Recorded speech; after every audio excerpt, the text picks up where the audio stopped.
Akira est l'enfant discret que personne ne remarque dans la vie jusqu'à ce qu'un cercle magique entraîne sa classe dans un nouveau monde. Cela ressemble à une histoire d'isekai sympa. Cependant, tout change quand il réalise qu'il a des statistiques d'assassin surpuissantes et décide de les utiliser pour révéler le plan du faux héros du roi. L'histoire commence avec un assassin observant un bâtiment quand il sent soudainement une forte présence proche. Levant les yeux, ses yeux s'écarquillent sous le choc en réalisant que c'est le légendaire assassin silencieux. Malheureusement, l'assassin a la même cible que l'assassin renommé. Malgré cela, l'assassin refuse d'abandonner sa cible sans combattre. Il court rapidement en cercle autour de l'assassin silencieux et lui lance plusieurs couteaux, mais tous traversent son corps. Surpris et confus, l'assassin se prépare alors qu'ils chargent l'un vers l'autre. Une bataille féroce s'ensuit, et l'assassin silencieux le maîtrise facilement avant de lancer la lame de l'assassin malchanceux haut dans les airs. L'assassin essaie désespérément de le poignarder avec ses couteaux de doigts, mais l'assassin silencieux disparaît et réapparaît derrière lui en un instant. Le combat continue, et l'assassin silencieux enfonce ses couteaux profondément dans la jambe et le bras de l'assassin. Le pauvre homme est réduit au silence pour toujours quand la lame qui avait été lancée en l'air retombe droit et lui transperce la poitrine. L'assassin silencieux tourne ensuite son attention vers la cible, grinçant des dents avec un regard de vengeance alors qu'il lève sa lame, prêt à finir le travail. L'histoire remonte alors sur Terre où le président du conseil des élèves est invité à sortir avec ses amis, mais Tsukasa décline poliment, expliquant qu'il doit finir de trier le budget du club.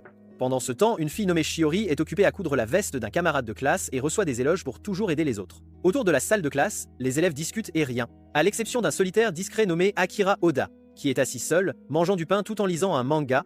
Nad s'approche de lui, jetant un coup d'œil curieux et commentant qu'il apprécie aussi le même manga. Il demande à Akira s'il aime les histoires d'isekai.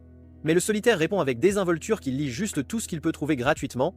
La plupart de la classe sait à peine qu'Akira existe, car il ne se démarque jamais et reste pratiquement invisible.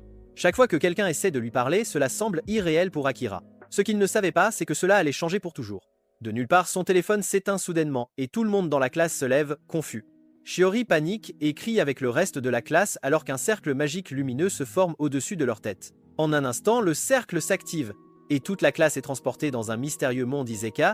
Alors que certains élèves sont sous le choc, se demandant s'ils ont été pris dans une attaque terroriste, d'autres sont simplement soulagés d'être encore en vie. Soudain, un vieil homme apparaît devant eux et fait taire la foule en annonçant que le roi souhaite leur parler.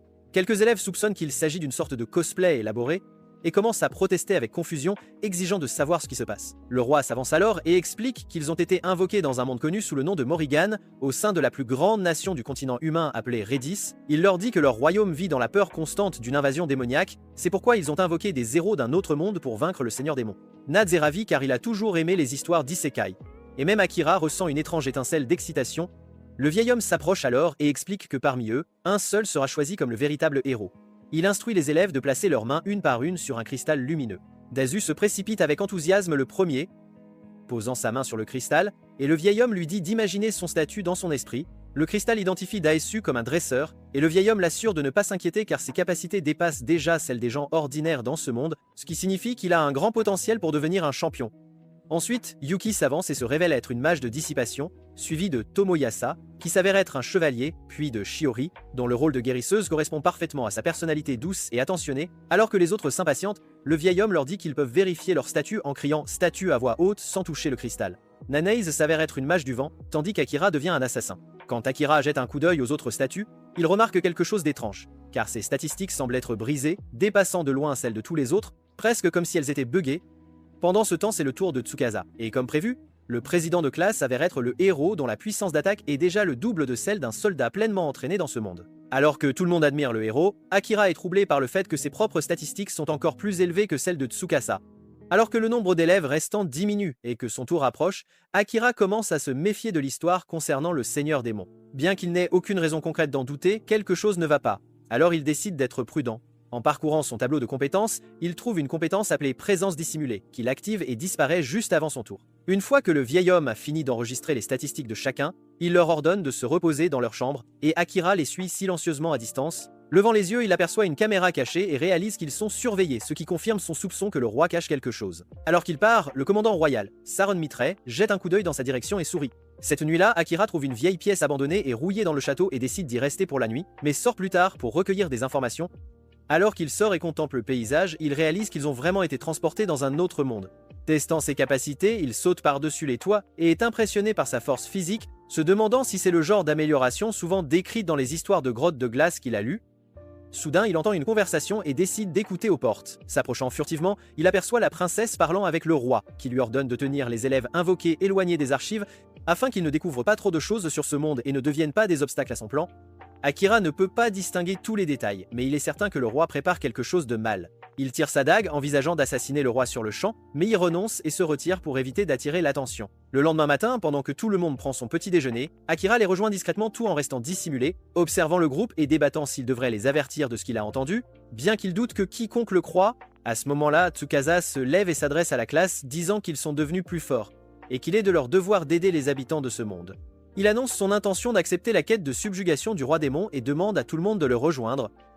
Les élèves acceptent avec enthousiasme, laissant Akira réaliser qu'il n'a aucune chance de les convaincre. Plus tard ce jour-là, tous les élèves sont présentés à Saren Mitrai, le commandant des Chevaliers du Royaume, qui est accompagné de son vice-commandant, Gilles, et ensemble, ils sont chargés de la formation des élèves invoqués.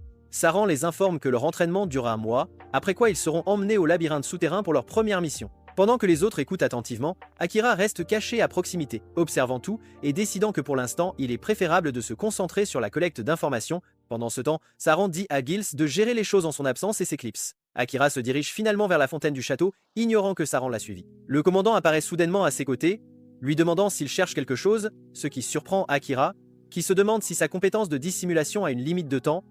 Saran répond à ses préoccupations et explique qu'il possède des yeux mystiques qui lui permettent de percevoir les différences de température, ce qui lui permet de voir à travers les capacités de dissimulation. Quand Akira tend la main vers sa dague, Saran l'assure calmement qu'il n'a aucune intention de le démasquer. Même au roi, toujours méfiant, Akira demande si Saran est du même côté que le roi, ce à quoi Saran répond que l'ordre de la nuit en veut au règne actuel et insinue qu'il serait préférable de garder leur conversation secrète. Akira accepte prudemment ce geste amical et les deux s'assoient ensemble près de la fontaine. Il dit à Saran qu'il souhaite accéder aux archives royales car il ne sait rien de ce monde. Saran s'enquiert de son niveau de compétence de dissimulation et est surpris d'apprendre qu'il est déjà au maximum.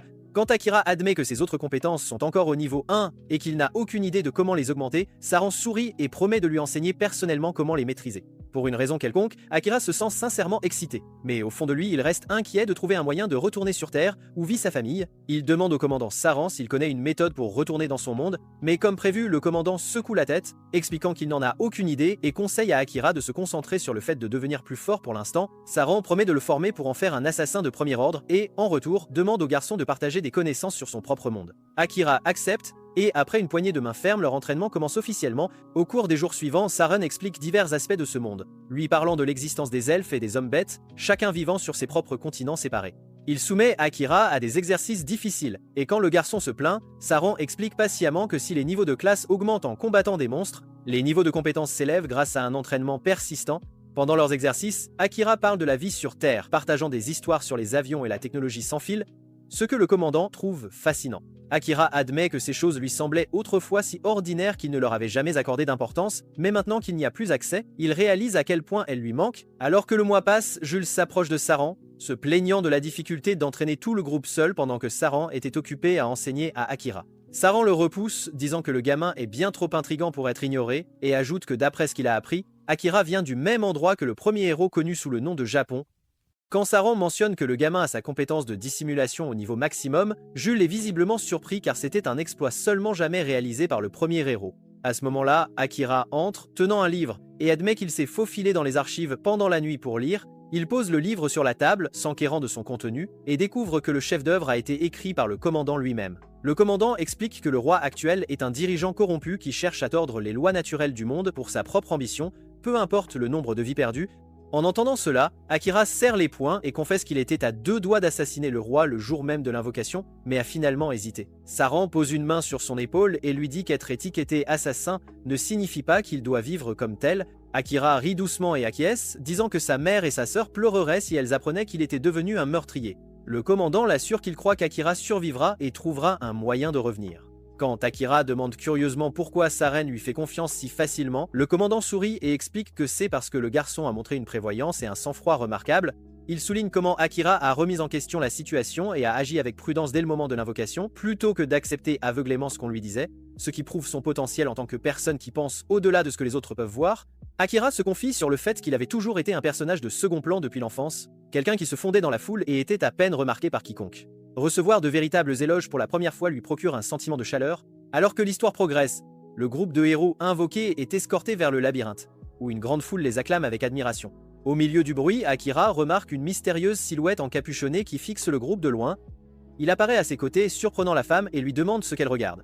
Elle répond avec colère, disant que de grands sacrifices ont été faits pour invoquer ces soi-disant héros. Avant de partir, elle dit à Akira qu'elle a le sentiment que leurs chemins se croiseront à nouveau bientôt. Plus tard ce jour-là, à l'intérieur du labyrinthe, les héros invoqués repoussent des vagues de monstres avec enthousiasme et travail d'équipe. Cependant, l'un des élèves se fatigue et s'appuie contre un mur, déclenchant sans le savoir un piège caché qui invoque une horde d'ogres. Akira suggère rapidement à Saran qu'il devrait battre en retraite, tandis que le commandant accepte et utilise sa lame pour déchaîner une compétence d'épée divine, ouvrant un chemin pour s'échapper. Juste au moment où ils montent l'escalier, un autre groupe d'ogres leur bloque le passage.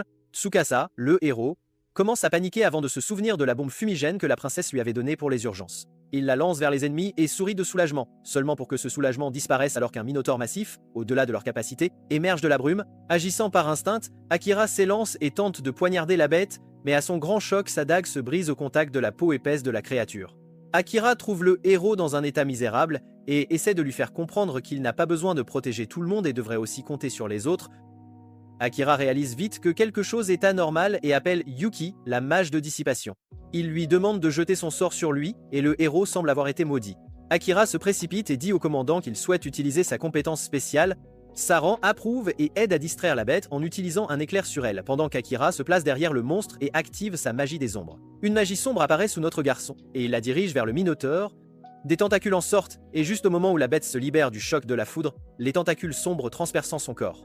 Akira utilise tous ses pouvoirs et traîne le Minotaure au sol. Sa tête est tranchée, et toute la bête est absorbée par la magie sombre. Après cela, Akira est vraiment fatigué, et la magie devient incontrôlable. Saran apparaît devant lui et pose sa main sur le garçon, lui demandant de se calmer. Notre garçon se détend et sourit, disant au commandant qu'il a survécu. Alors qu'il rentre en toute sécurité, le commandant Saran remercie notre garçon, mais Akira admet que ce n'était que parce que vous l'aviez soutenu. Sinon, la magie noire qu'il a utilisée est devenue incontrôlable lorsqu'il l'avait pratiquée auparavant. Saran soutient qu'il n'a même jamais entendu parler d'une compétence supplémentaire appelée magie des ombres, et même si c'est une force puissante, son contrôle fait défaut et peut être fatal. Il conseille à notre garçon d'être prudent lorsqu'il l'utilise. Le commandant donne ensuite un katana à notre gars et lui dit qu'il a été fabriqué par le premier héros. Akira le tient et demande pourquoi il le lui donne à lui plutôt qu'au héros actuel. Saran explique que premièrement, Tsukasa a déjà la lame du héros, et deuxièmement, le roi pourrait le remarquer. Il révèle qu'il a en fait volé du trésor, et c'est ce qui explique pourquoi il le lui a donné à lui à la place. Akira cherche alors une inscription sur la lame, et Saran lui dit qu'il ne peut pas la lire. Akira réalise que c'est du japonais et dit qu'il y a une prière écrite pour que la lame guide son successeur le moment venu. L'enseignant et l'élève expriment tous deux leur souhait d'avoir pu rencontrer le premier héros. Quand la question de la malédiction sur Tsukasa est soulevée, Akira soutient que la malédiction est si puissante qu'elle ne se brise tout simplement pas. Le commandant dit qu'il pourrait savoir qui est responsable et décide de partager l'information avec le garçon. Plus tard cette nuit-là, pendant que la princesse jette la malédiction sur le héros, Akira apparaît et brise le cristal en deux. Il prend le cristal et pointe sa lame vers la princesse. Exigeant de savoir pourquoi elle fait cela, la seule chose que la princesse répond est que tout cela est pour le roi. Après avoir échoué à la faire parler, Akira part et la princesse ouvre une armoire, révélant de nombreux cristaux maudits, chacun appartenant aux enfants qui ont été invoqués. Akira montre le cristal au commandant et Saran demande s'il a révélé son visage à la princesse. Le garçon admet qu'il a fait une erreur et voulait seulement entamer une conversation avec elle, bien que cela ne se soit pas passé comme prévu. Saran explique qu'elle n'est qu'une marionnette du roi et dit au garçon de se reposer pour la nuit. Quand il le prévient d'éviter de dormir à l'intérieur du château, Akira demande la raison. Le commandant explique que maintenant la princesse pourra maudire tout le monde sauf le héros, et comme elle ne peut pas maudire Akira car il n'a jamais révélé son statut, elle préférerait le faire assassiner. Akira demande à l'homme s'il n'est pas en colère contre lui pour avoir agi si imprudemment. Sur quoi le commandant, exprimant son affection paternelle, répond doucement que les aînés ont le devoir de couvrir leurs jeunes. Le lendemain, Akira se réveille au son de l'agitation. Il se dirige vers la fontaine du château et y trouve une foule de gardes rassemblés. Curieux, il demande ce qui s'est passé et l'expression de Tsukasa devient triste alors qu'il mentionne que c'est sa reine. L'assassin se précipite et trouve son professeur gisant sans vie sur le sol avec une dague plantée en plein cœur. Il crie de douleur, pleurant la perte de sa seule famille dans ce monde, mais ses camarades de classe maudits le traitent d'impudent et l'accusent d'avoir commis le meurtre. Arguant que la dague lui appartient, Akira essaie d'expliquer qu'ils ont tous vu sa dague se briser, mais la foule endoctrinée refuse d'écouter. Tsukasa prend sa défense, mais le roi apparaît et ordonne à ses soldats de s'occuper du meurtrier.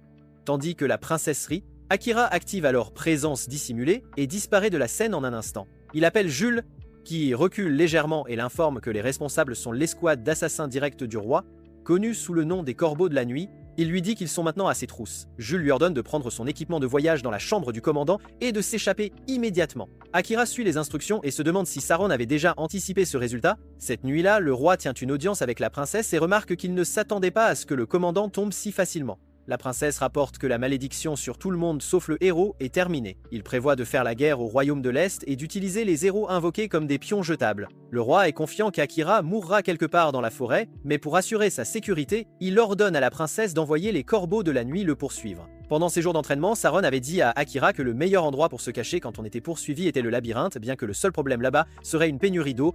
Saran lui avait conseillé d'être prudent à ce sujet et avait mentionné que pour augmenter ses niveaux de compétences, il pourrait s'aventurer plus profondément dans le labyrinthe. Quand Akira a demandé pourquoi tout le monde ne faisait pas simplement cela, le commandant a expliqué à quel point cela pouvait être dangereux. Il a dit au garçon que sa compétence de dissimulation ne serait pas suffisante pour tromper le sens de l'odorat et de l'ouïe amélioré possédés par les monstres de niveau supérieur. Cependant, s'il parvenait à augmenter son niveau de compétence d'assassin, il pourrait éventuellement devenir capable d'effacer son odeur, son son ou même sa chaleur corporelle. Akira suit à la lettre toutes les instructions qu'il a reçues, et après plusieurs jours, il a réussi à atteindre le niveau 69. Le commandant lui avait dit qu'une fois que le niveau de classe d'une personne atteint 100, elle éveille une compétence spéciale, et Akira est convaincu que cela lui donnera la puissance nécessaire pour survivre. Saran lui avait aussi expliqué que le labyrinthe fonctionnait par un système d'étages, avec un boss puissant apparaissant tous les 10 niveaux. Se souvenant de tout cela, Akira se tient maintenant devant l'énorme porte menant au boss du 70 étage. Saran l'avait autrefois averti qu'une fois qu'un challenger entre dans la salle d'un boss, personne ne peut en sortir tant que le boss ou le challenger n'est pas mort. Akira sait que le risque est immense, mais le potentiel de croissance est encore plus grand. Alors il s'avance et pénètre dans la pièce. Là, il fait face à un lion monstrueux avec des cobras jaillissant de son corps. Le lion serpent le lacère, lui infligeant de profondes blessures, mais Akira refuse de céder, sachant que s'il meurt, il perdra à la fois sa chance de rentrer chez lui et son espoir de venger Saran. Le boss le repousse avec une force brutale. Et n'ayant plus d'autre option, Akira déchaîne sa magie des ombres à pleine puissance. Des tentacules sombres jaillissent, déchirant la bête monstrueuse et la réduisant en d'innombrables morceaux avant qu'Akira ne s'effondre d'épuisement. Alors qu'il gît inconscient, sa magie des ombres s'active d'elle-même, enveloppant complètement son maître et commençant à guérir ses blessures en utilisant le mana stocké. Pendant ce temps, de retour au château, le héros Tsukasa prépare ses camarades pour leur voyage afin de vaincre le seigneur démon, bien que la tension monte alors que les étudiants commencent à blâmer Akira pour la mort du commandant Saren. Se souvenant de ce que Giles leur avait dit à propos de la malédiction, Tsukasa décide d'y aller seul, mais quelques-uns de ses camarades se lèvent pour l'accompagner. Leur demande est facilement approuvée, car le roi ne peut pas renier son propre décret ordonnant aux héros de tuer le seigneur démon. Avant leur départ, Tsukasa leur demande pourquoi ils ont choisi de le rejoindre. Yuki explique qu'aucun d'entre eux n'est maudit, et qu'elle l'a confirmé en utilisant ses capacités de mage de dissipation. Kyusug ajoute qu'il pense que cela pourrait être lié à ses propres actions, se rappelant qu'il a un jour brisé des cristaux dans une étrange pièce. Bien que son souvenir de l'événement reste flou, tout ce dont il se souvient ensuite est de tenir un katana dans sa main. Il semble que cela était lié à la compétence unique de Jules, connue sous le nom de suggestion, qui peut contraindre quelqu'un à effectuer une action spécifique, quelle que soit la force de toute malédiction l'affligeant. Ayant veillé à ce que le dernier souhait du commandant soit exaucé, Jules ressent un sentiment de soulagement et prie silencieusement pour la sécurité et le succès des héros. Pendant ce temps, Kyusuk réalise que s'ils veulent vraiment vaincre le seigneur démon, ils doivent trouver Akira et unir leurs forces avec lui.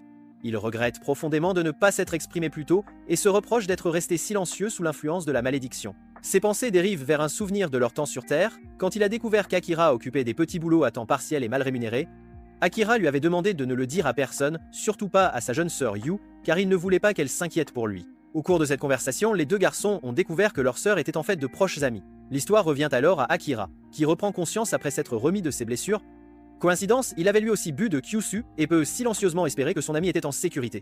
En se levant, il remarque que toute sa douleur a disparu. Vérifiant son statut, Akira constate que ses statistiques ont monté en flèche, ses points de vie sont entièrement restaurés, et même ses côtes précédemment cassées et ses jambes empoisonnées sont complètement guéries. Il réalise également que sa magie des ombres a gagné 2 niveaux et qu'elle est beaucoup plus facile à contrôler. Déterminé à continuer d'avancer et à découvrir la vérité derrière sa nouvelle force, Akira s'aventure plus profondément dans le labyrinthe. Finalement, il atteint le 75e étage, où un slime tombe soudainement d'en haut. Instinctivement, il bondit en arrière et se demande ce qu'un slime fait à un niveau aussi profond et dangereux. Alors qu'il le tranche, une elfe d'une beauté saisissante en sort, comme une invocation gacha. Akira décide d'utiliser enfin sa compétence Yeux du monde, qu'il évitait depuis longtemps. Instantanément, un flot d'informations accablant inonde son esprit, provoquant une vive douleur à la tête, et il annule précipitamment la compétence, décidant de s'abstenir de l'utiliser à nouveau, sauf en cas d'absolue nécessité. Juste à ce moment-là, l'elfe Amelia reprend conscience. Akira lui demande si elle va bien, et du bref moment où il avait ses yeux du monde actifs, il sait déjà que ses PV sont tombés dangereusement bas, et qu'elle possède également la même compétence des yeux du monde. Regardant autour d'elle avec confusion, Amelia demande où elle se trouve et Akira explique qu'ils sont dans le grand labyrinthe de Cantinen. Elle lui demande ensuite ce qu'il fait là et l'appelle même par son nom. Ayant déjà vérifié son statut en utilisant sa propre compétence, quand elle sent que c'est sûr, Amelia se détend et s'effondre à nouveau, perdant connaissance. Réalisant qu'elle a de la fièvre, Akira la ramène doucement au 69 étage où se trouve une source d'eau. Après un certain temps, l'elfe se réveille, se sentant faible et affamé. Akira lui offre d'abord de l'eau, l'aidant à boire, puis lui donne de la nourriture à manger tout en engageant une conversation légère. Pendant le repas, Emilia demande curieusement si c'est lui qui l'a porté jusqu'ici, et s'il a tenté quoi que ce soit d'indécent, Akira la rassure en lui disant qu'il est un gentleman, afin qu'elle puisse se reposer tranquillement sans souci. Alors qu'Akira dit à Emilia de se reposer davantage maintenant qu'elle a mangé, elle s'allonge et mentionne nonchalamment qu'elle est de sang royal. Akira répond calmement qu'il le sait déjà. Emilia admet alors que personne ne l'a jamais traité avec une telle gentillesse auparavant, et peu après, elle se rendort. Akira active sa compétence de détection de danger pour assurer leur sécurité avant de s'assoupir lui aussi. Le lendemain, alors qu'Akira continue de descendre plus profondément dans le labyrinthe, Emilia le suit et utilise sa puissante magie de gravité pour l'aider en chemin. Quand Akira lui demande pourquoi elle le suit, elle prétend qu'elle se dirige simplement dans la même direction. Akira lui dit qu'elle devrait se concentrer sur sa propre protection, alors qu'ils entrent tous les deux dans la salle du boss au 80e étage. À l'intérieur, ils sont confrontés à un énorme dragon bleu, qui déchaîne immédiatement une attaque de souffle dévastatrice en guise de cadeau de bienvenue. Akira et Emilia utilisent ensemble la magie de gravité de dissimulation, mais la force écrasante du dragon envoie Akira voler. Emilia lui conseille rapidement de mélanger son mana à l'environnement puisque le dragon peut le sentir, mais comme Akira n'a aucune idée de comment faire cela, il décide de tenter l'inverse. Il canalise tout son mana vers l'extérieur, créant une distorsion qui trouble les sens du dragon, puis frappe rapidement, poignardant la bête et la vainquant. Juste à ce moment-là, le corps du dragon commence à briller, et de la lumière s'estompant, un chat noir avec un seau rouge sur le front apparaît devant eux. Emilia vérifie et dit que le chat n'a pas encore rendu l'âme et n'est que très affaibli. Elle révèle également qu'il possède une compétence supplémentaire appelée le métamorphe, ce qui explique pourquoi le chat était sous la forme d'un dragon. Elle utilise ensuite ses yeux du monde et révèle que son nom est Night. Quand Emilia demande à Akira pourquoi il n'utilise pas ses yeux du monde, il répond qu'il ne peut pas les contrôler correctement car ils ne sont qu'au niveau 1, mais elle soutient que c'est simplement parce qu'il continue de les rejeter. À ce moment-là, le chat reprend conscience, dégoûté à l'idée d'être vaincu par des faibles comme un humain. Le chat parlant déclare qu'il a été créé par le Seigneur Démon et se dit fièrement intelligent. Quand Akira avertit le chat d'arrêter d'agir avec arrogance, il lui demande calmement de mettre fin à sa vie, mais lui demande d'abord de lui laisser livrer un message du Seigneur Démon. Le corps du Tchad brille d'une aura rouge alors qu'il dit que le Seigneur Démon souhaite qu'Akira le rencontre dans son château. Au plus profond du continent démoniaque, un volcan, Akira trouve la situation étrange et demande comment le Seigneur Démon savait même qu'il finirait à cet endroit, mais le Tchad répond qu'une telle connaissance dépasse sa compréhension. Après avoir rempli son objectif, le Tchad insiste pour qu'Akira l'achève. Pourtant, il refuse et essaie plutôt de trouver un moyen de le sauver, se sentant mal à l'aise à l'idée que toute la race démoniaque soit leur ennemi. Amelia essaie de faire comprendre à Acheron que la porte ne s'ouvrira pas tant qu'un côté ne mourra pas, et quand le chatouar lui demande pourquoi il ne l'achève pas déjà, Akira donne une excuse boiteuse qu'il adore simplement les chats et est surtout impressionné qu'il puisse parler. Le chat noir se moque de lui et dit qu'il est libre de mourir de faim ici, mais Akira soutient qu'il doit y avoir une sorte de faille. Emilia révèle finalement qu'un pacte maître-serviteur pourrait fonctionner. Et même si elle et le chat noir expliquent les risques que l'un d'eux puisse mourir pendant le processus, Akira décide de prendre le pari. Il s'assied à côté du chat et demande à Emilia de le guider à travers le processus. L'elfe lui dit de donner d'abord un nouveau nom au chat, et alors qu'Akira presse sa main contre sa douce fourrure noire, il décide de l'appeler Night. L'étape suivante consiste à prendre la patte du chat et à y verser son mana. Puisqu'il n'y a pas de retour en arrière une fois qu'il commence, Amelia s'inquiète pour lui, mais Akira la rassure en lui disant qu'il n'a pas l'intention de mourir. Il fait comme on lui a dit, et se retrouve soudainement noyé dans une vaste mer jusqu'à ce qu'il tombe du ciel au-dessus d'une ville en flammes. La scène semble tout droit sortie des souvenirs de Night, le montrant semant le chaos partout. Akira lui crie d'arrêter, mais le chat se retourne contre lui et le met au défi de tirer son épée et de le vaincre s'il souhaite revenir en vie. Night avertit Akira que si son âme meurt ici, son corps deviendra un cadavre vivant, et quand il est griffé dans ce monde, cela se reflète dans la réalité alors que du sang commence à couler de son oreille. Inquiétant Emilia pour sa sécurité, Akira trompe le chat en lui faisant croire qu'il va tout donner, et quand le chat attaque, il le laisse intentionnellement le poignarder en souriant. Quand le chat dit qu'il n'a plus qu'à l'achever, Akira répond calmement que cela n'arrivera pas et souligne que le chat ne veut pas vraiment tuer qui que ce soit non plus. Le chat insiste sur le fait qu'il est un monstre parlant. Mais Akira rétorque qu'il n'y a aucune règle disant que les monstres doivent détruire d'autres races. Il apaise la créature et l'assure qu'il gardera un œil sur elle, afin que rien de tel ne se reproduise. Alors que le monde commence à s'estomper, Akira et le chat se réveillent dans la vraie vie. Quand Akira touche le chat, la couleur du symbole du pacte change, marquant que leurs âmes sont maintenant liées. Emilia se sent soulagée et heureuse, tandis qu'Akira se présente correctement au chat. Night le trouve intéressant et lui voue sa vie. Puisqu'il n'est plus le boss de l'étage, le labyrinthe reconnaît le changement et un portail de téléportation bleuâtre et lumineuse émerge. Avec Knight affaibli et ayant besoin de repos, les trois décident de rester dans la chambre un moment pour se détendre et discuter un peu. Sachant qu'aucun monstre ne peut les espionner ou lancer une attaque surprise là-bas, ils profitent de ce moment paisible pour apprendre à mieux se connaître. Pendant ce temps, Tsukasa et le reste du groupe arrivent dans un endroit appelé Yamato, qui dégage une forte ambiance japonaise puisqu'il a été fondé par le premier héros. Il passe un peu de temps à essayer de nouveaux vêtements et à goûter la délicieuse cuisine locale. Après avoir profité d'un bain chaud relaxant, Yukite et Shiori semblent également passer un excellent moment. Une fois qu'ils sont tous installés, Tsukasa commence à analyser leur situation actuelle et souligne qu'ils sont presque fauchés. Après quoi, Nani suggère qu'ils pourraient devenir des aventuriers pour gagner de l'argent et couvrir leurs dépenses. Après s'être mis d'accord là-dessus, Tsukasa dit que le problème suivant est leur manque d'informations sur ce monde. Daisuke mentionne qu'il pourrait y avoir un livre quelque part qui explique comment ils peuvent retourner sur Terre, mais Tsukasa croit que vaincre le Seigneur Démon serait le moyen le plus rapide. Quand Kyushu demande pourquoi il pense cela, Tsukasa explique que puisque le roi et la princesse sont ceux qui les ont invoqués, il pourrait aussi connaître une méthode pour les renvoyer. C'est pourquoi il veut accumuler des exploits pour gagner le droit de négocier avec eux. Il planifie pour le continent démoniaque une fois qu'ils auront suffisamment de fonds et d'informations, mais Kyusuke conseille qu'il serait préférable de se regrouper d'abord avec Akira. Il explique que Akira est bien plus fort qu'aucun d'entre eux, et que même s'il est incertain qu'il accepte de travailler avec eux, il devrait l'attendre ici et s'entraîner pour devenir assez fort pour se tenir à ses côtés, afin de le convaincre de rejoindre leur cause. Alors que l'histoire reprend, Emilia raconte sa tragique histoire de la façon dont sa sœur Kilika l'a poussée vers une falaise, où tous les siens se sont dressés contre elle et l'ont forcée à sauter. Quand elle a repris conscience, elle s'est retrouvée loin de son pays, allongée sur le rivage où elle a été avalée par un slime noir. Elle explique que lorsqu'elle a rouvert les yeux, elle s'est retrouvée devant Akira. Knight se demande comment le slime l'a laissé non digéré, mais Emilia est reconnaissante à la créature car elle l'a amenée à rencontrer Akira. Akira essaie de la convaincre de revenir et de régler les choses, disant que les conflits entre frères et sœurs sont normaux, mais Emilia refuse catégoriquement, insistant sur le fait qu'elle ne peut jamais revenir. L'assassin partage ensuite une histoire sur sa propre sœur, se rappelant comment il a un jour offert un téléphone portable à Yu et qu'elle s'était fâchée contre lui parce qu'il avait trop travaillé pour l'acheter. Leur mère malade avait essayé de les calmer, et Akira explique que les disputes familiales sont normales et qu'ils se réconcilient toujours et en ressortent plus forts après.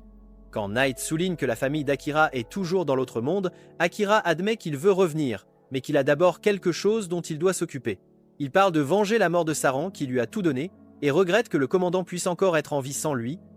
La pensée de la vengeance lui fait perdre son sang-froid et son mana s'emballe, mais avant qu'il ne le submerge, Emilia crie son nom et le ramène à la raison. Après qu'il se soit calmé, Knight et Emilia demandent toutes deux s'il parlait de Saron Mitrae, et il s'avère que le commandant était célèbre à travers les continents. Pour détendre l'atmosphère, Akira tend ses gants vers Knight, et comme prévu, les instincts du chat se manifestent. Il explique comment il jouait avec des chats errants, et Akira et l'elfe commencent tous deux à câliner le chat.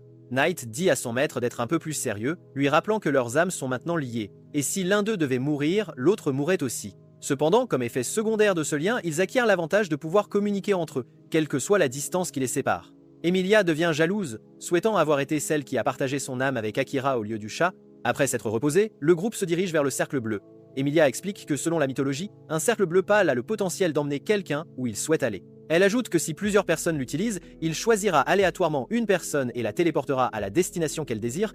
Dans ce cas, Emilia et Knight souhaitent toutes deux aller là où Akira veut, et les trois entrent dans le cercle. Akira envisage brièvement de se téléporter sur sa propre planète, se demandant si le cercle magique pourrait réellement faire cela, mais il écarte rapidement cette pensée, sachant qu'un tel souhait devrait attendre. Alors qu'ils sont téléportés, Amelia est effrayée lorsqu'elle réalise qu'ils sont arrivés sur le continent de la forêt où vivent les elfes. Elle dit qu'elle n'était pas encore prête à revenir, et juste à ce moment-là, une flèche vole vers eux, qui Akira sent rapidement et tire Amelia hors de danger à temps. Il neutralise immédiatement l'individu qui les a attaqués, et Amelia reconnaît l'elfe comme étant l'âme. L'âme la traite de traîtresse et lui dit qu'il n'y a plus de place pour elle dans le royaume. Akira le frappe au cou, le rendant inconscient, mais avertit Amelia qu'ils sont encerclés. À ce moment-là, sa sœur apparaît, marchant vers eux avec de la colère dans les yeux, et appelle Emilia l'enfant de la flétrissure. Akira réalise que la tension entre les sœurs est bien pire qu'il ne l'avait imaginé. Alors que l'histoire remonte le temps, Emilia se souvient de son passé lorsqu'elle était escortée par les gardes royaux. Elle leur dit qu'ils n'ont pas besoin de s'inquiéter pour elle. Mais comme le roi est absent, ils insistent sur le fait qu'ils ne peuvent pas risquer de laisser la princesse seule. Emilia observe sa sœur s'entraîner et travailler dur sur ses compétences, admettant que Kilika semble beaucoup plus capable qu'elle et se sent sincèrement impressionnée. Les gardes royaux sont d'accord avec elle, bien qu'ils lui rappellent qu'elle est destinée à devenir la future dirigeante. Un jour, Liam, son fiancé, s'approche de la princesse et lui dit qu'il annule leur fiançailles. Elle répond calmement que son père est celui qui prend ce genre de décision. Mais Kilika intervient, répétant les mêmes mots que Liam avec un sourire sur son visage, et l'appelle même l'enfant de la flétrissure. Plus tard, Kilika monte sa sœur, dressant tout le monde contre elle. Et même Liam la déclare inapte à être une princesse. Alors que l'histoire revient au présent, Emilia se retrouve une fois de plus dans cette même position vulnérable. Elle dit à sa sœur qu'elle va simplement partir, mais Kilika n'a clairement aucune intention de la laisser partir si facilement. Quand sa sœur l'appelle à nouveau cette absurdité de flétrissure, Akira s'avance et dit à la princesse d'arrêter. Quand Kilika exige de savoir qui il est, Akira répond qu'il n'est qu'un assassin de passage. Quand l'assassin demande ce qu'Emilia a fait exactement, la princesse montre son bras et accuse sa sœur de l'avoir empoisonné. À ce moment-là, Kilika s'approche d'Akira, et ses yeux commencent à briller. Emilia lui crie de ne pas regarder dans les yeux de sa sœur, mais il est déjà trop tard. La peur la submerge alors que Kilika utilise sa compétence de contrôle hypnotique sur Akira, déclarant que son cœur lui appartient désormais. Emilia exige avec colère que sa sœur annule le sort immédiatement, mais alors que les deux se disputent, Akira les fait taire calmement, révélant qu'il n'a jamais été affecté par l'enchantement. Knight explique que les compétences mentales échouent lorsque le niveau de la cible dépasse celui du lanceur, bien que Kilika refuse d'accepter qu'un simple paysan puisse être plus fort qu'elle. Akira dit alors à la princesse de retirer ses fausses accusations et de laver le nom de sa sœur, insistant sur le fait qu'Emilia ne pourrait jamais commettre un tel crime. Enragé, Kilika ordonne à ses soldats d'éliminer Akira immédiatement, mais avant qu'il ne puisse déchaîner son pouvoir, le roi elfe apparaît et ordonne à tout le monde de se tenir tranquille. Il exige une explication pour ce qui s'est passé pendant son absence et réalise rapidement que Kilika a jeté un sort d'hypnose sur les gardes. Le roi lui dit sévèrement de dissiper la magie immédiatement puis se tourne vers Emilia et Akira, offrant des excuses au nom de sa fille. Quand le roi ordonne à Akira de partir, Emilia s'avance pour le défendre. Mais le roi indique clairement qu'il désapprouve que des étrangers mettent le pied sur le sol elfe. Sa colère s'intensifie quand Emilia déclare que si Akira doit partir, elle ira avec lui. Akira affirme calmement qu'Emilia a tout à fait le droit de faire ses propres choix, et quand le roi essaie de contester cela, Akira serre sa lame comme un avertissement de ne pas la forcer. Alors que Liam reprend conscience et rapporte comment l'assassin l'a vaincu, le roi réalise que la force d'Akira n'est pas de simples paroles et décide de le tester directement en organisant un duel contre Kilika. Il déclare que le perdant obéira au commandement du vainqueur. Alors qu'il se dirige vers le grand arbre où la bataille aura lieu, Akira interroge la princesse sur la soi-disant enfant de la flétrissure. Emilia explique que cela vient d'une ancienne légende, affirmant que lorsque des jumeaux naissent, l'un d'eux différera des parents et apportera la ruine à la terre. Dans son cas, ce sont la couleur de ses cheveux et de ses yeux qui la distinguent, qui la rendent si particulière. Le mendiant souligne que de telles croyances sont depuis longtemps considérées comme de pures superstitions. Et Akira, d'une voix douce, confie à Emilia qu'il apprécie vraiment ses traits uniques, ce qui la fait rougir de plaisir. Alors qu'il s'approche de l'arbre, la tension monte, et Emilia avertit Akira de rester vigilant car le duel est sur le point de commencer, de se préparer. Kilika tire son épée, tandis qu'Akira, lui, prévoit d'utiliser la sienne encore dans son fourreau.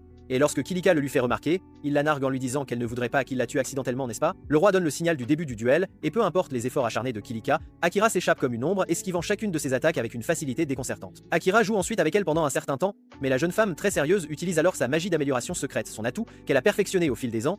Elle envoie des vagues de vent tranchantes à travers l'air avec son épée, mais avant qu'elle ne puisse savourer sa victoire, Akira la fait trébucher et pose son épée sur son épaule, la désarmant. Il lui dit que sa sœur la couvre d'éloges, et lui demande si elle pourrait simplement redevenir amie avec elle comme avant. Kilika cependant méprise l'idée même de faire la paix avec elle et entre dans une rage folle, complètement berserk. Pendant un instant, Akira a du mal à se défendre et ordonne à son chat de protéger Emilia, coûte que coûte. Kilika déverse toutes ses émotions dans la bataille, hurlant que sa sœur lui a absolument tout pris. Alors que le combat fait rage, Kilika se remémore son passé, des souvenirs lointains. Emilia s'était révélée être une médium spirituelle légendaire, une personne par qui le monde lui-même plierait, se soumettrait. Les elfes se réjouissaient, convaincus que leur terre serait désormais en sécurité pour toujours. Mais depuis ce jour, Kilika avait perdu toute l'attention et l'admiration qu'elle avait autrefois. Hélas, en y repensant, Kilika perd complètement le contrôle d'elle-même, et pour la protéger, Liam s'élance avec une brindille purificatrice de l'arbre sacré. Amélie active ses pouvoirs, et toute la magie envoûtante de Kilika s'évanouit en un instant comme par magie. Kilika attaque de nouveau, et Akira réalise que s'il esquive ce coup, d'autres personnes à proximité pourraient être blessées, ne lui laissant d'autre choix que d'activer sa magie des ombres et d'absorber toutes ses attaques sans exception.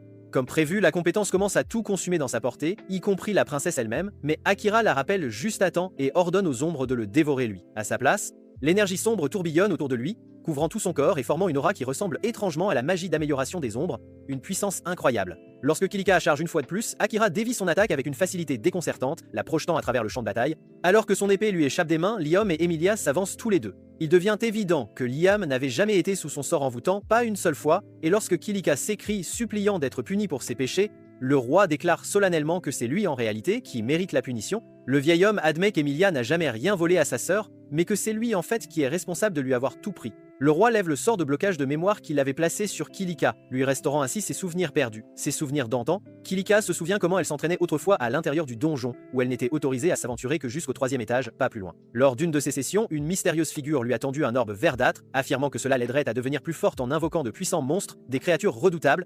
Faisant naïvement confiance à ses paroles, Kilika activa l'orbe, libérant une épaisse fumée d'où émergèrent des augures monstrueux, terrifiants. Repoussée par la force de l'explosion, elle paniqua et s'enfuit du donjon, croyant que la bête du labyrinthe ne pouvait pas franchir ses limites, ses frontières.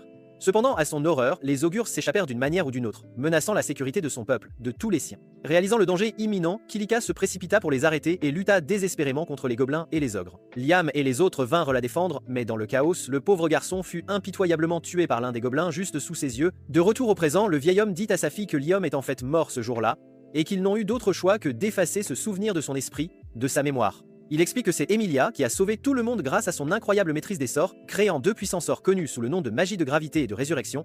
La magie de résurrection a réussi et a ramené Liam à la vie. Mais le roi note que les gens ont pu sembler distants d'elle parce qu'elle était la seule à ignorer ce qui s'était réellement passé, la vérité. Il dit qu'en cachant cette vérité, un mur s'est involontairement formé entre eux. Un mur qui n'a fait que s'alourdir avec le temps, malheureusement. Il révèle qu'il a demandé à Kilika de mener cette bataille afin qu'elle puisse retrouver la fierté de sa propre force et cesser de dépendre entièrement de sa capacité à envoûter, de son charme. Akira réalise qu'il a été utilisé dans le cadre de ce plan, mais le vieil homme admet que les choses ne se sont pas déroulées comme il l'avait prévu, pas du tout. Liam confesse alors que son objectif était de maintenir les sœurs séparées avant que la haine de Kilika ne puisse devenir plus forte. Mais ce faisant, Amelia a fini par être exilée, loin de tous. Lorsque Kilika demande si Liam a jamais été sous son contrôle, le roi explique que lors de la résurrection, une feuille de l'arbre sacré a fusionné avec son corps, annulant complètement sa compétence d'envoûtement sur lui, pour toujours. Liam s'excuse sincèrement auprès de Kilika, et elle comprend enfin que ce qu'elle pensait autrefois être la pitié de tous n'était en fait que leur profonde inquiétude pour elle. Elle ressent un profond regret d'avoir en voulu à sa sœur, qui avait corrigé ses erreurs depuis le début, et se traite de folle, de stupide. Emilia la rassure en lui disant que son vrai moi est bon et attentionné au fond d'elle. Les 2 sœurs s'embrassent tandis que les elfes se précipitent pour soigner les blessures de Kilika. Liam dit à Akira que même sans compter sur sa compétence d'envoûtement, tout le monde adore naturellement la petite princesse et tout ce qu'ils ont toujours voulu, c'est qu'elle réalise cette vérité par elle-même un jour. Alors que la nuit tombe et qu'un grand festin est organisé, Akira demande au roi elfe si cela signifie qu'il a gagné, qu'il a remporté la victoire. Le roi sourit et répond que la célébration est en son honneur pour lui. Akira dit alors que tout ce qu'Emilia décidera de faire à partir de maintenant est entièrement son choix, et le roi hoche la tête, tenant parole et acceptant la proposition sans hésitation. Le vieil homme demande ensuite à leur héros où il compte aller ensuite, et Akira répond qu'il a l'intention de voyager vers le continent des hommes bêtes parce que son familier lui a dit que la Terre est remplie d'armes puissantes qui pourraient lui être très utiles, des artefacts précieux. Plus tard cette nuit-là, quand Emilia est seule avec Akira, elle lui demande timidement de l'appeler par son prénom, simplement. Quand il le fait, elle rougit profondément et le fait répéter encore et encore de manière espiègle. Elle lui dit ensuite que peu importe où il ira, elle le suivra et promet de toujours rester à ses côtés, pour l'éternité. Pendant ce temps, Tsukasa et les autres sont déjà partis pour le continent des bêtes au lieu d'attendre Akira, car les monstres de Yamato ne leur donnent plus assez de points d'expérience, et à part Kyusuke et Tsukasa, qui ont déjà de solides armes, le reste du groupe a besoin de meilleurs équipements, faisant du continent des bêtes leur meilleure prochaine destination, sans aucun doute. Le lendemain, Akira et Emilia se préparant à partir, et tout le monde se rassemble pour leur dire au revoir. Kilika tient chaleureusement la main de sa sœur et lui dit qu'elle est la bienvenue pour revenir quand elle le souhaite à tout moment. Liam demande à notre héros de prendre soin de la princesse, et Akira répond en lui demandant de faire de même de son côté, de son mieux. Le roi elfe fait allusion à un possible engagement entre Liam et la 2e princesse, ce qui les fait rougir tous les deux d'embarras, de gêne. Il annonce ensuite que des gardes escorteront Akira jusqu'au port. Quand Akira fait remarquer que le port est assez loin, le roi explique qu'il y a eu plusieurs incidents d'enlèvement dans la région, et que c'est la raison pour laquelle il est revenu plus tôt de son inspection, de sa tournée. Emilia tient le bras d'Akira et remarque que son père s'inquiète beaucoup trop. Même si Akira est assez fort pour se débrouiller seul sans aide, tout le monde veut les escorter ensemble, bien que Hera ne semble pas très enchantée par la compagnie supplémentaire, et les rejette catégoriquement. En chemin, Akira demande discrètement au chevalier pourquoi il se comporte si calmement autour du roi, avec tant de sérénité. Le chat explique qu'il voulait éviter d'attirer l'attention et de causer des problèmes inutiles, des ennuis. Il discute ensuite de la façon dont le Seigneur Démon peut voir et entendre à travers le chat, bien qu'il ne puisse pas interférer avec ses actions, ses mouvements. Knight clarifie en outre qu'il n'a aucune intention de trahir Akira, jamais. Akira pose une question difficile au chat, le forçant à choisir son camp s'il devait un jour s'opposer au Seigneur Démon, mais l'homme évite de répondre, promettant de régler cette question le moment venu, quand il le faudra. Emilia s'extasie sur la façon dont Akira est cool et plaisante en disant que peut-être même le Seigneur Démon veut s'entendre avec lui, qui sait. Knight considère cela comme une possibilité, expliquant que la magie des ombres est inconnue dans ce monde et qu'Akira avait réussi à l'envelopper de cette magie lors de leur dernier duel, une prouesse. Akira dit qu'il n'a fait cela que pour empêcher Kilika d'être consumé par l'énergie, mais Knight insiste sur le fait que ce mouvement mérite un nom approprié et suggère de l'appeler le linceul d'ombre. Soudain, Akira sent quelque chose d'inhabituel et ordonne immédiatement à la calèche de s'arrêter, sans tarder. Il explique que sa compétence de détection de présence a repéré un mouvement à proximité, bien qu'il semble que les bandits possèdent la même capacité, eux aussi. Ils ont pris un elfe en otage, espérant l'utiliser comme levier pour une victoire facile, sans effort. Quand il remarque la couleur des cheveux d'Amelia, il réalise qu'elle est la princesse et célèbre ce qu'il croit être un véritable jackpot, une aubaine. Les bandits mentionnent leur seigneur nommé Graham, se vantant qu'il les récompensera grandement pour cette prise, mais avant qu'ils ne puissent savourer leur succès, Akira active dissimulation de présence et les élimine rapidement, en un clin d'œil. Ensuite, Akura interroge les escortes sur cette personne nommée Graham, et ils se souviennent d'un noble nommé Graham qui réside à Uruk, la plus grande nation des Umbet.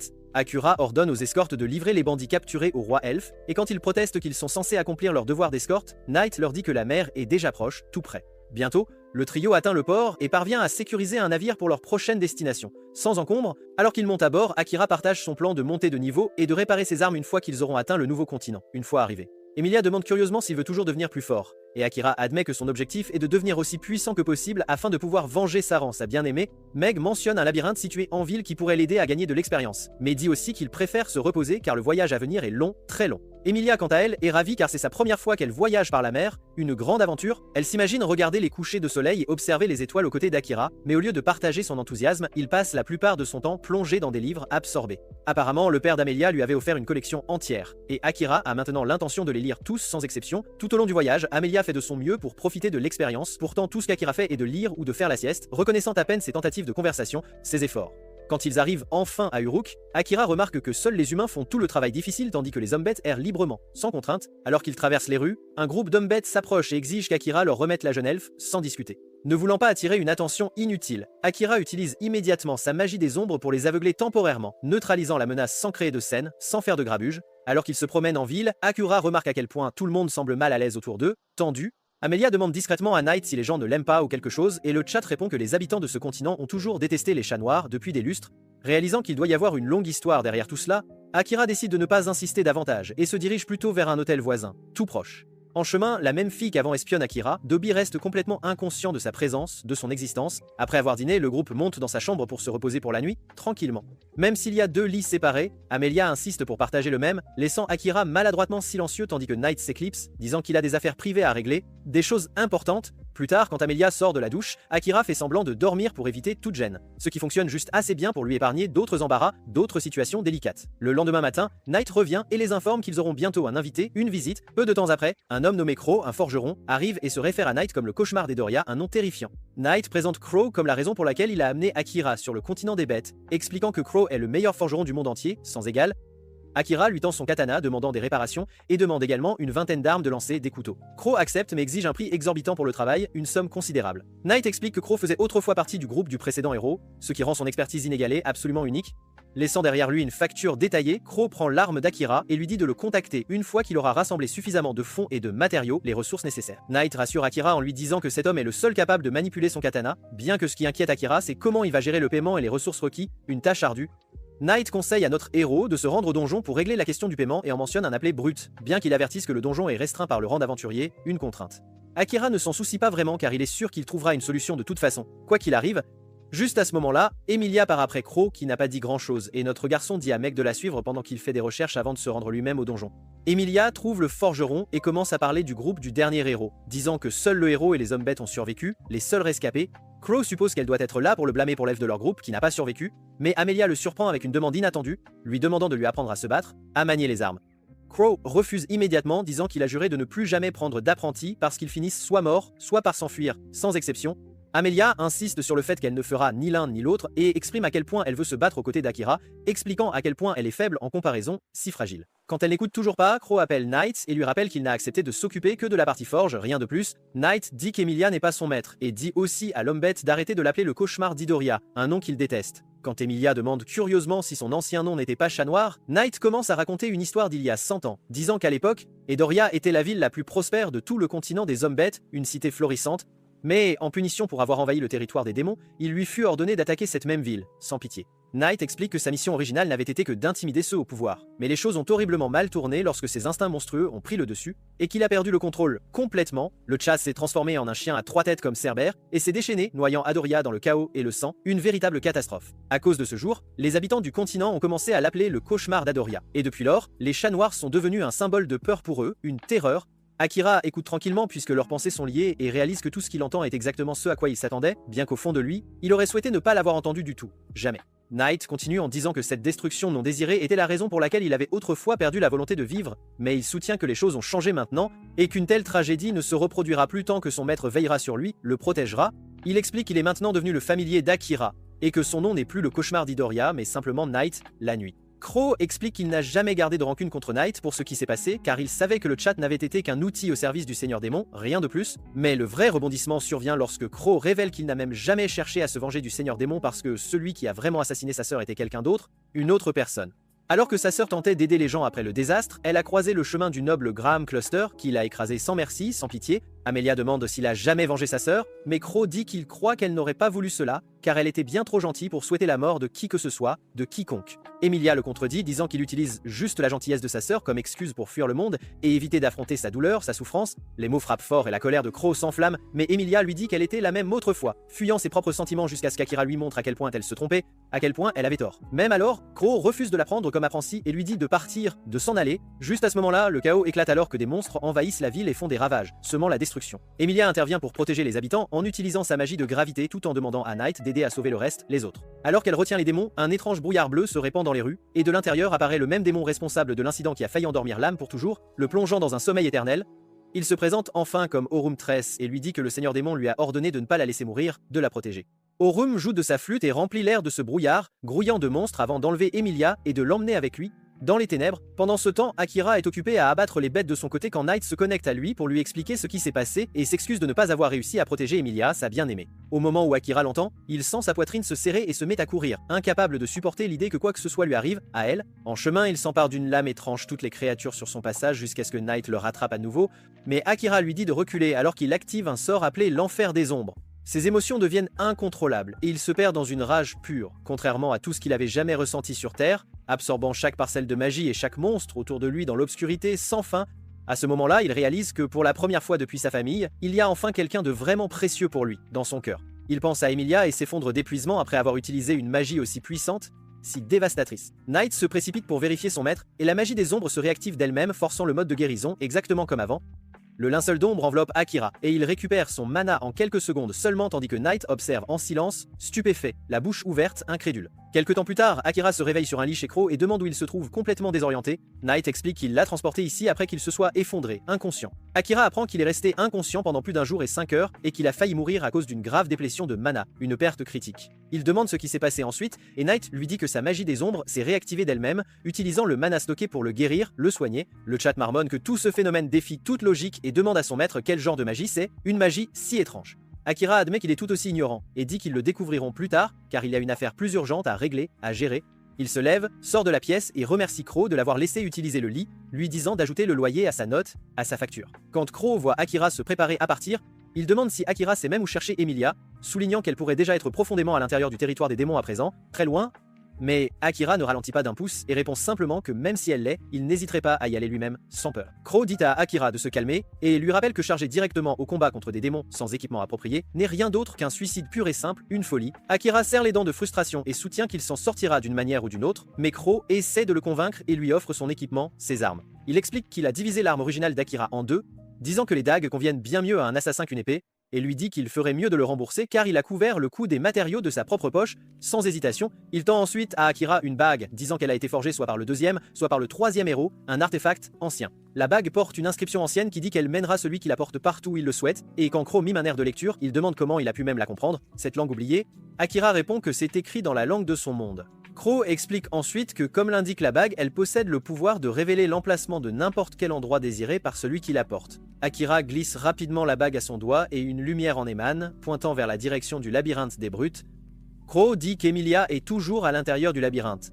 Akira le remercie pour tout et part avec Knight. Alors qu'ils avancent, Knight se plaint que son maître devrait cesser d'être aussi imprudent après ce qui s'est passé la dernière fois, et Akira est d'accord, sachant que s'il meurt, le destin de Knight sera également scellé. Alors que la nuit s'épaissit, Aurum est occupé à expérimenter son art démoniaque de contrôle absolu. Il s'est toujours demandé ce qui se passerait si le sort était jeté sur des humanoïdes, et maintenant il l'a utilisé sur Emilia. Bien qu'il ne parvienne pas à prendre le contrôle total de sa volonté, il réussit à la rendre complètement immobile. Emilia parvient à parler et demande au type pourquoi ils sont dans le labyrinthe. Aurum répond calmement qu'il attend son supérieur puisque le second du démon peut utiliser des cercles de téléportation alors que lui, étant le troisième, ne le peut pas. Il dit ensuite qu'il est prêt à partager toutes les informations qu'elle désire, car il s'ennuie, et plaisante même en disant que l'assassin pourrait apparaître pendant leur discussion, mais qu'il n'aurait aucune chance contre lui. Lorsque la princesse elfe grince des dents de colère, il lui dit de ne pas s'inquiéter car le seigneur démon la veut vivante et il ne peut donc pas la tuer. Pendant ce temps, Akira utilise la bague et réalise qu'Emilia est bien plus profondément dans le labyrinthe. Juste à ce moment-là, la fille espionne d'avant apparaît et lui dit qu'elle a quelque chose d'important à partager. Quand elle demande à être emmenée là où se trouve Emilia, Akira la saisit par le col et la soulève, menaçant de mettre fin à sa vie sur le champ, selon qui elle est. La dame panique rapidement et dit qu'elle a utilisé son tracker d'odeur pour trouver l'emplacement d'Emilia et a remarqué qu'Akira se dirigeait dans la même direction. Lorsque Knight souligne que cette compétence n'appartient qu'aux hommes bêtes, la femme se présente comme Leia Legume. La première princesse de la nation homme bête d'Uruk, elle explique ensuite que son peuple a appris le plan du seigneur démon pour capturer la princesse Amelia. Akira reste méfiant et demande pourquoi elle n'est pas venue le voir plus tôt, ce à quoi Leia répond qu'elle recueillait d'abord des informations et des preuves, car elle pensait qu'il ne lui ferait jamais confiance sans cela. Akira utilise à contre-cœur les yeux du monde sur elle, n'ayant pas d'autre choix, et confirme que ce qu'elle dit est vrai. Il l'interroge ensuite sur sa compétence de barrière spirituelle, ce qu'il attend, se demandant comment il est au courant de cela. N'ayant plus d'autre option, Lia explique que, contrairement aux barrières normales, sa magie peut être lancée sur des cibles en mouvement. Elle lui dit ensuite que le seigneur démon est après la magie de résurrection d'Emilia, et sans perdre une seconde de plus, Akira saute sur le chat et dit à Leia de venir, croyant que sa compétence sera utile pour sauver Emilia. Leia sourit faiblement et saute aussi. Pendant ce temps, dans le labyrinthe, Aurum révèle à Emilia que le seigneur démon recherche sa magie de résurrection. Emilia semble perplexe, se demandant pourquoi les démons voudraient cela puisqu'ils ne meurent presque jamais, mais Aurum admet que même lui ne le comprend pas non plus. Il révèle ensuite la quantité d'informations qu'il a recueillies sur sa magie, en particulier comment elle ne peut pas être réutilisée pendant plusieurs jours une fois activée. Il sourit en lui rappelant qu'elle l'a déjà utilisée sur elle-même, ce qui signifie qu'elle ne pourra pas ressusciter Akira une fois qu'il mourra de sa main. Aurum sourit plus largement, disant qu'il a hâte de voir l'expression sur son visage quand ce moment viendra. De retour à Akira, il a demandé à la femme de paix ce qu'elle faisait à Redis lors de leur première rencontre. Leia explique que sa famille a été kidnappée par une gelée noire. Elle révèle qu'avant de devenir membre de la royauté, elle n'était qu'une inconnue vivant dans un petit village. Un jour malheureux, une gelée noire est apparue et a avalé tous les villageois. Elle pense que c'était une sorte de créature expérimentale qui s'était échappée. Akira se demande si ce n'est pas la même qui a aussi avalé Emilia. Leia poursuit, disant qu'après cet incident, ses capacités ont été reconnues et elle a été accueillie comme princesse. Elle a utilisé son autorité nouvellement acquise pour enquêter sur la vérité, ce qui l'a finalement menée au royaume de Redis. Elle lui dit qu'outre les siens, de nombreux hommes bêtes, humains et même quelques elfes, ont été capturés et sacrifiés pour accomplir le rituel d'invocation du héros. C'est pourquoi elle était présente lors de l'arrivée des soi-disant héros. Akira admet qu'il est l'un de ceux qui ont été invoqués et demande si elle le méprise aussi, mais Leia reste calme et dit qu'il n'est pas celui à blâmer. Comme lui, elle méprise aussi le roi et la princesse. Akira souligne alors à quel point toute l'histoire de l'invocation pour combattre l'invasion démoniaque semble suspecte. Le chat parle soudainement, disant que c'est un mensonge complet puisque le Démonken n'a pas commencé de guerre depuis des siècles. Pendant qu'ils en discutent, ils atteignent enfin l'entrée et y sautent. Malheureusement, pour descendre aux étages inférieurs, ils devront se frayer un chemin à travers plusieurs monstres puisqu'il n'y a pas de raccourci. Akira s'impatiente à nouveau et dit qu'il utilisera sa magie des ombres pour dégager le passage, mais le chat le convainc de ne pas gaspiller son énergie et de lui laisser les combats mineurs. Knight semble hésitant, craignant que la transformation ne lui fasse perdre ses sens, mais Akira le rassure en disant qu'il gardera un œil et lui dit d'y aller. Le chat se transforme en sa forme de cerbère, et Akira et Leia sautent tous deux sur son dos. Knight charge follement à travers le labyrinthe, commençant à perdre le contrôle de ses instincts, mais quand Akira crie son nom, il se ressaisit et retrouve sa concentration. Knight admet qu'entendre la voix d'Akira l'aide à rester conscient, alors Akira lui dit de continuer à parler pour rester ancré et poursuivre leur discussion précédente sur les démons. Alors que le saut sur le corps de Knight passe du rouge au jaune, il lui pousse des ailes et il continue de descendre plus profondément dans le labyrinthe. En s'enfonçant, Knight explique que les premiers seigneurs démons ont effectivement attaqué les autres races. Et en guise de vengeance, les Démonken ont été chassés vers le continent volcanique stérile. Même si les temps ont changé, les derniers seigneurs démons sont toujours considérés comme des symboles du mal, et quiconque en vainc un est salué comme un champion. Il poursuit en disant qu'il y a plusieurs générations. L'épouse d'un seigneur démon a été tuée par un intrus alors qu'elle était seule. Le meurtrier n'était pas un héros, juste un fou en quête de gloire. Mag ajoute que le seigneur démon de cette époque était un esprit doux qui chérissait profondément tout le monde. Akira trouve l'histoire dégoûtante mais admet que si le seigneur démon actuel a vraiment ordonné l'enlèvement d'Amelia, il ne le laissera pas s'en tirer si facilement. Knight lui dit que tous les démons ne sont pas les mêmes. Certains sont cruels tandis que d'autres ne cherchent que la paix. Bientôt, ils atteignent l'endroit où Amelia est retenue captive et Akira lance un regard furieux au démon qui se tient devant lui, exigeant qu'il la libère immédiatement. Il fait signe à Leia de lancer sa barrière pour se protéger. Quand Aurum aperçoit Knight, il semble surpris, disant qu'il n'aurait jamais cru que le chat puisse se transformer en cerbère. Knight s'effondre d'épuisement et Akira lui dit de se reposer, affirmant qu'il en a fait assez. Emilia s'excuse, se blâmant pour tout mais rougit quand Akira lui dit qu'il n'est absolument pas question qu'il la laisse partir avec quelqu'un d'autre. Tirant ses lames, Akira charge le démon. Juste à ce moment-là, la bête de main droite du seigneur démon apparaît et dit à Aurum que le seigneur démon lui a ordonné d'amener Akira au château. Orim refuse, affirmant que le seul ordre dont il se souvient était de tuer l'assassin et il l'a même traité de nuisance. Knight peut à peine croire ce qu'il entend alors qu'Akira lance une attaque surprise. Mais Orim la bloque sans effort. La bataille éclate dans le chaos, Akira frappant sauvagement tandis que Orim contre facilement chaque coup. Le sang gicle alors qu'Akira reçoit de multiples coups. Pourtant, aucun d'eux ne s'avère fatal grâce à la barrière de Laya, le maintenant à peine debout. Orim commence à célébrer sa victoire précoce, mais Akira active soudainement sa magie des ombres appelée Bête de l'ombre. L'énergie sombre se rassemble là où son sang a été versé, et plusieurs créatures ressemblant à des loups en surgissent, chargeant vers le démon et lui infligeant de lourds dégâts. Akira saisit l'occasion et attaque directement pendant qu'Orim lutte pour se défendre, submergeant le troisième commandant du Seigneur Démon. Cependant, Orem sourit et sort une flûte. En jouant pour invoquer des monstres à l'aide, Akira ne peut pas réutiliser sa magie des ombres juste après l'avoir fait. Mais alors que les monstres attaquent, Leia se force à lancer sa barrière spirituelle inversée, sauvant Akira de l'attaque. L'effort épuise complètement son mana, et elle s'évanouit. Orim affaibli par le contre-coup, Emilia se libère enfin. Akira lève sa lame pour achever le démon, mais il hésite. Peu importe ses efforts, il ne peut se résoudre à l'achever à cause de l'apparence si humaine d'Orim. Pendant qu'il lutte avec ses pensées, le second du Seigneur Démon, Mihiro, apparaît et demande calmement à Akira si Orim s'est avéré être un mauvais adversaire pour lui. Pendant ce temps, Akira doute si ce qu'il a fait était le bon choix ou non. C'est là que cette vidéo se termine, n'oubliez pas d'aimer et de vous abonner à la chaîne. Merci d'avoir regardé et on se retrouve la prochaine fois.